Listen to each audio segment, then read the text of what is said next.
Hi guys, Chris here with Super Savvy Travelers. Today I'm going to teach you how to stretch your retirement dollars by living in Italy, or if you're already in Italy, you probably know some of them, but I'm going to give you more tips to stretch your retirement dollars because inflation is just crazy over the top here in the US. A lot of people come into Italy in order to reduce their cost of living. So here's how you can take a big bite out of your monthly budget. So the first thing is probably one of the biggest expenses in Europe and anywhere is your car. You've got gas costs, you have registration, you have insurance, and then let's not forget the multas, the fees that you get if you accidentally drive a little too fast and the security cameras catch you, and you almost have to budget for those because they're very hard not to get. Anyway, my suggestion is ditch your car and live along the train lines. There are many, many beautiful, beautiful towns and villages along the train lines. And right there along the sea, Scalea has got their own central station and it's very centrally located, so you can walk there from most places in Scalea. Bari has that big Bari Centrale, very beautiful train station there. Mola de Bari has a train station, easy walk from the Centro Storico. Most of these places do. Polignano a Mare, super easy walk from the train station to the historic center and to the sea. So really do your research on that. And if you get something near the trains, you don't need a car. You can basically just kind of zip wherever you want to go on the trains. And if you need a car for a day, rent a car for a day. In Scalea, there's various different car rental agencies in Praia Mare, who also has a train station. Lots of car rental agencies. And in Mola, we have a special line with Stelio who can rent you a car from there too. So all kinds of options for living without a car and living very easily. That's my first tip. Another thing is the cost of heating your house has gone up, unfortunately. So it helps to get a little pellet stove. Now those things are just like nuclear. You put them in a corner, they heat up the whole area. So that's one way that I'm looking at myself, cutting down on the heating costs. The splits are fine, but they use electricity. And I find that the pellet stoves really sort of permeate the whole area and it's a lovely warm heat. Also about heat and air conditioning, close off rooms when you're not using them. We found that when we put heat and air conditioning in our older house, it just went straight through all the rooms and up the stairs and basically was heating up all of Santa Domenica Tila, which we didn't really care to do.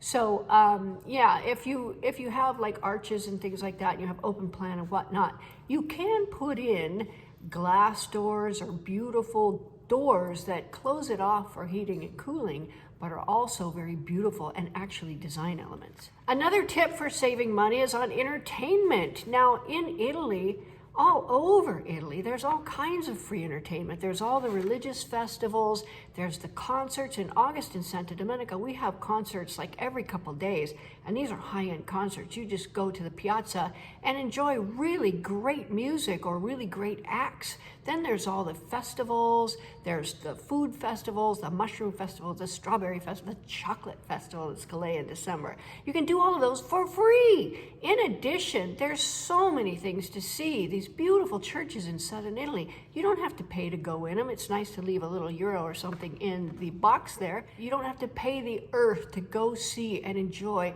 beautiful art, beautiful architecture, wonderful entertainment, and one of my favorite things to do is just explore the little hill towns because each one is very special. Okay, let's talk about food costs. Now, we already went over in my last video how much cheaper food is in Italy. It is crazy cheaper, not only if you're buying in the supermarket, but also if you go out to eat. It's much cheaper. So, for example, you can get a really good pizza for about 6-7 euros, which now is $6 or $7, and it's wood-fired, beautiful Italian pizza with all the freshest ingredients, and it's delicious. I can't even eat a whole one myself. I have to split one. So that makes my meal, if I get a soda with it, like $4.50 or something, crazy. And we talked about the Conad, like the supermarkets and their hot food section. You get the full menu completo, which is pasta, a meat dish, and a side dish, and bread, which for me is enough food for all day. And it's only €7+ €7 and something cents. I mean, it's crazy, and the food is really, really good. Now, also, Conad and the local supermarkets have their own brands of things, like the Conad coffee. I like those little coffee pods that come for the Nespresso machines. That's just my thing. But they're very expensive in the US. It's like $1 per pod. However, in Italy, they're so much cheaper. But if you get lavasa pods or something like that, they're super expensive. They're almost the same, maybe a couple of bucks cheaper than they are in the US. But if you get the Conad pods, sometimes I've seen them for as low as $1.89 a box, which means they're like, what, 19 cents a pod? I mean, it's crazy. Now, another little tip is shop in the local markets in the hill towns. I find that the prices are generally less than what you would pay in the supermarket, and the food is super fresh. Like for example, Nuncia's market in Santa Domenica. I see guys coming up with all their fresh fruit, and she just takes it and she puts it out. It's very fresh. Everything she has is just fresh from whoever's garden or whatever, and it's very inexpensive. So definitely shop in your local supermarkets. Not only is it cheaper for you generally, and you don't have to drive to the other big supermarkets, but it also supports the community, which is really important. Now, ask your butcher about the cheaper cuts of meat. They know everything about meat, and in fact, they might even sell you a piece and tell you how to cook it. There are so many dishes that are like cucina povera, which I'm going to talk about a little bit, which is, it's called poor kitchen.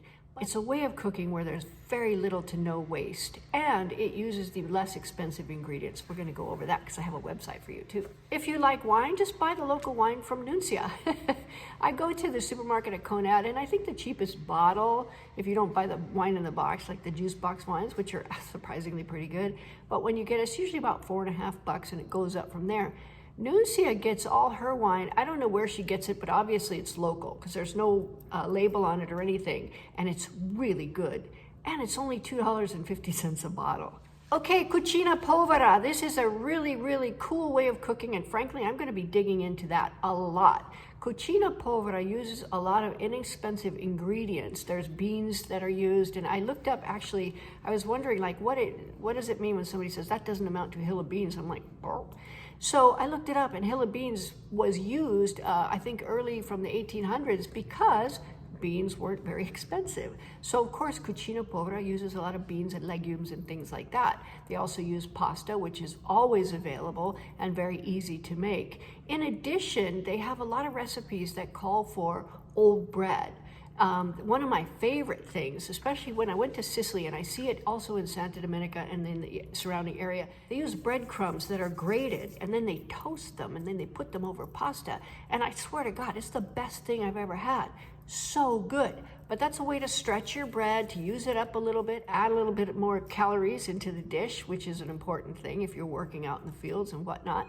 So that's a very cool thing. In addition, there are summer salads that incorporate bread. Bread salad is a thing.